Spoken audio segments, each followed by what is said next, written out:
Assalamualaikum warahmatullahi wabarakatuh. Halo, ketemu lagi dengan saya, Bu Nisa. Nah, gimana nih kabar kalian? Semoga kalian selalu sehat ya. Hari ini kita akan belajar mengenai persamaan dan pertidaksamaan linear satu variabel. Apakah kalian sudah mengetahui materi ini? Jika belum, ayo kita belajar. Nah, apa sih maksud dari persamaan dan pertidaksamaan linear satu variabel? Sebelum kita belajar mengenai pengertian dari persamaan linear satu variabel, kita akan memahami terlebih dahulu apa itu pengertian dari kalimat pernyataan dan kalimat terbuka. Nah, yang pertama yaitu ada kalimat pernyataan. Kalian pasti sudah mempelajari tentang jenis-jenis kalimat seperti kalimat tanya, terus kalimat berita, dan kalimat perintah. Nah, coba berikan contoh tentang kalimat-kalimat itu. Pernahkah kamu menjawab pertanyaan Bapak atau Ibu Guru? Jika pernah, bagaimana jawaban yang Anda kemukakan itu? Benar atau salah? Jika Anda menjawab dengan lengkap, sebaiknya jawabannya berupa kalimat. Nah, contohnya gini. Berapa banyak siswa di kelasmu? Maka contoh jawabannya adalah banyak siswa di kelas saya ada 40 orang. Ya, jadi pakai kalimat, bukan misalnya ditanya, berapa banyak siswa di kelasmu? 40. Nah, itu jadi kurang sopan ya. Jadi biasakan menggunakan kalimat lagi. Terus perhatikan kalimat berikut ini. Yang A, banyak pemain sepak bola dalam satu tim ada 11 orang. Kemudian yang B, mata uang negara Inggris adalah dolar. Yang C, balok merupakan bangun ruang. Lalu yang D, 13 adalah bilangan prima. Yang E, negatif 8 kurang dari 3. Yang F, 3/4 ditambah 6/7 sama dengan 9/11. Yang G, bilangan genap dikalikan dengan bilangan ganjil, hasilnya adalah bilangan genap. Nah, dari kalimat di atas, mana tuh yang benar dan mana yang salah? Nah, pertama kita lihat yang A. Banyak pemain sepak bola dalam satu tim ada 11 orang. Ini benar ya, satu tim sepak bola itu 11 orang. Kemudian mata uang negara Inggris adalah dolar. Nah, ini salah ya, mata uang negara Inggris itu bukan dolar, tetapi pound sterling. Oke? Jadi ini salah. Yang benar itu pound sterling. C, balok merupakan bangun ruang. Ini juga benar ya. Dan seterusnya kalian bisa menilai sendiri ya.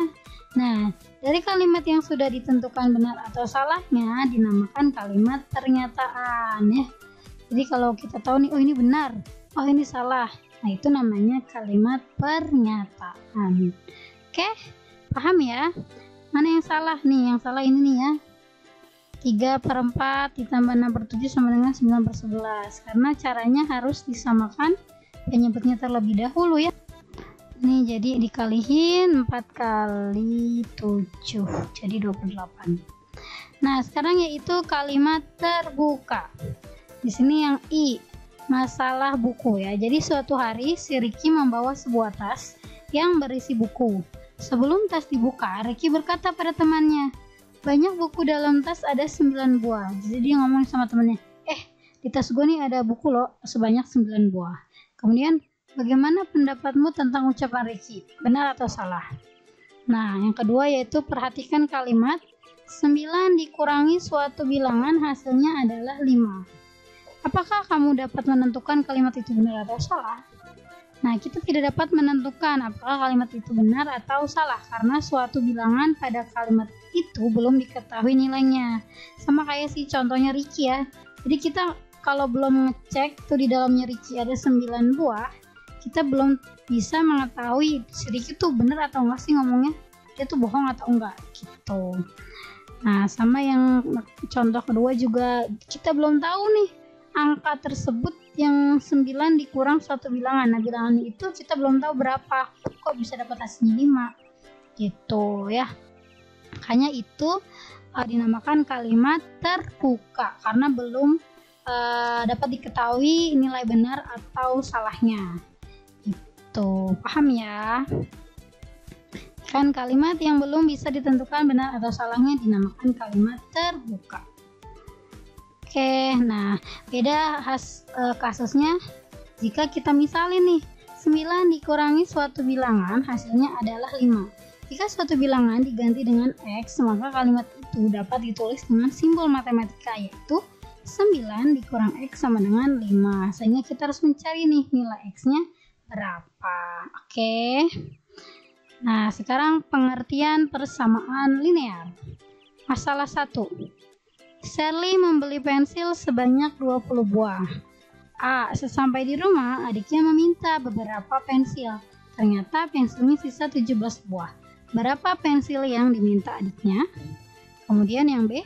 Jika Sherly membutuhkan 8 pensil dan sisanya dibagikan rata kepada keempat adiknya, berapa pensil yang diterima oleh masing-masing adiknya? Nah, dari masalah tersebut kita bisa memisalkan ya. Yang A, jika banyak pensil yang diminta oleh adik Sherly, misalkan X buah, maka diperoleh kalimat 20 dikurang X sama dengan 17. Nah, variabelnya yang mana nih?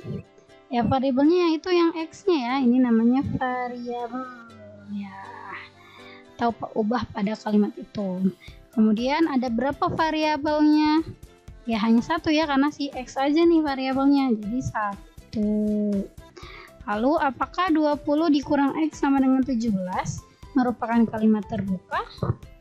Ya, karena kita belum mengetahui nilai X-nya. Jadi ini kalimat terbuka.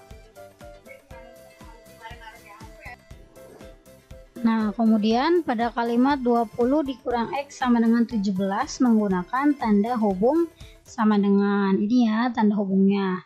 Lalu pada kalimat 20 dikurang X sama dengan 17, pangkat tertinggi dari variabelnya adalah 1 ya. Karena di sini sebenarnya ada pangkat 1 tapi tidak perlu ditulis ya. Ini di X ini ya. 1. Oke, sampai sini kalian paham ya. Kemudian kalimat terbuka yang menggunakan tanda hubung sama dengan disebut persamaan ya. Karena tanda hubung sama dengan maka disebut persamaan. Lalu jika pangkat tertinggi dari variabel suatu persamaan adalah 1, maka persamaan itu disebut persamaan linear. Atau persamaan linear yang hanya memuat satu variabel disebut persamaan linear satu variabel, atau bisa disingkat PLSV. Jadi 20 dikurang X sama dengan 17 merupakan salah satu contoh PLSV. Ya, karena di situ ada tanda sama dengan. Kemudian pangkat tertinggi ada variabelnya nih, variabel 1 si X ya kan, maka disebut persamaan linear satu variabel. Oke deh, semoga kalian paham ya. Nah, sekarang kita lihat tugas 1. Manakah yang merupakan persamaan linear satu variabel? Berikan alasan. Yang A, 2X ditambah 6 sama dengan 10. Betul atau tidak? Ya, betul ya. Di sini ada sama dengan, ya kan? Lalu variabelnya juga pangkat 1. Maka ini disebut PLSV. Oke ya. Kemudian yang B, negatif 3Y ditambah 8 sama dengan negatif 7. Betul nggak? Betul ya. Di sini ada sama dengan. Lalu ada variabel Y pangkat 1. Jadi benar. Yang C, 3A dikurang 6 sama dengan 2A ditambah 9. Betul atau enggak? Betul juga. Di sini ada sama dengan, kan? Lalu ada variabel A-nya. Di sini juga ada variabel A-nya. Walaupun di sebelah kiri dan kanan ada variabel A, tetapi dia pangkatnya pangkat 1. Jadi disebut persamaan linear satu variabel. Oke, yang D juga sama. Yang D 1 atau 2? 2 ya, karena variabelnya ada X dan Y. Jadi Dua variabel itu mah, bukan satu variabel. Jadi ini salah ya. Yang E juga salah. Kenapa? Karena ini ada pangkat 2, sedangkan PLSB itu pangkatnya 1. Kalau ini namanya persamaan kuadrat ya. Yang F juga salah ya, karena ada pangkat 2. Lalu yang G kita lihat, ini persamaan linear satu variabel ya, karena ini T-nya pangkat 1. Nah yang H ini bukan yang A itu bukan kalimat terbuka atau PLSB ya, karena ini namanya kesamaan karena sama-sama kan X dikurang 3 sama dengan X dikurang 3. Walaupun sama-sama satu variabel, tapi walaupun variabel 1, tapi ini kalau kita pindahkan si X nya dikumpulkan itu hasilnya 0, jadi nggak ketemu tuh nilai si X nya. Oke, sampai sini semoga kalian paham ya. Sampai jumpa. Assalamualaikum.